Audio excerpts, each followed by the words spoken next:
बाजूच्या 20 नंबर वॉर्डमध्ये योगेंद्र थोरात नावाचे नगरसेवक आहेत बघा. त्यांना मी मानतो, त्यांचा फॅन आहे मी, या करता आहे कारण त्या व्यक्तींना फक्त 5 वर्षाच्या काळामध्ये जवळपास 52 कोटी 12 लाख जवळपास 53 कोटीच्या आसपास निधी घेऊन आले ते वॉर्डमध्ये. सत्तेतल्या पार्टीत नसताना त्यांनी इतकी मोठी चांगली कामगिरी करून दाखवली. का चांगलं एम आहे, उद्देश चांगला आहे, विजन चांगला आहे, लोकांसाठी बाबा कल्याणकारी योजना पोहोचवण्याचं त्यांचं ध्येय आहे. बघा तिथे तुम्ही त्या वॉर्डामध्ये गेला तर शाळा आहेत, त्या शाळा सगळ्या महापालिकेच्या आहेत, प्रायव्हेट शाळा काढली नाही आहे. सरकारी शाळांच्या बळीतून प्रायव्हेट शाळा कधी काढली नाही त्यांनी, मी बघतोय तिथे. त्यांच्या परवा दिवशी मी मुलाखत ऐकली, त्यामध्ये त्यांनी सांगितलं की आता एक एअर कंडिशन शाळा त्यांच्या तिकडे आहे, ज्याच्यामध्ये आता ते नवीन स्विमिंग पूल मंजूर करतायत तिथे शाळेमध्ये. हे नवीन गोष्टी ते करतायत तिकडे. मुलांचं भविष्य ते सिक्युअर करतायत. मुलं नशा वगैरे करू नये किंवा चुकीच्या मार्गाला जाऊ नये, गुटखा गांजा मावा खाऊ नयेत, यासाठी बाबा त्यांच्यासाठी प्रयत्न केले पाहिजेत. नगरसेवकाचं ते कर्तव्य आहे. जर मुलं चांगल्या मार्गाला लागले, पुढे गेले, तरच त्यांच्या बाबा जीवनामध्ये बदल घडेल. त्यांना पुढे जाऊन बाबा शिक्षण घेतली, नोकरी लागेल, नोकरी लागली की त्यांचं घर पुढे जाईल, लग्न होतील. बघा कुठलाच आई वडील आपल्या मुलीचं लग्न अशा नशेडी किंवा बेरोजगार मुलाशी करायची इच्छा नसते.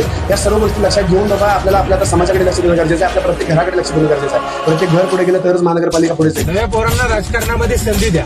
एखादं काम झालं नाही तर जाब विचारू शकतो. जुन्या नेत्यांच्या पाठीमागे साहेब म्हणत कामासाठी मागे लागण्याची वेळ येते.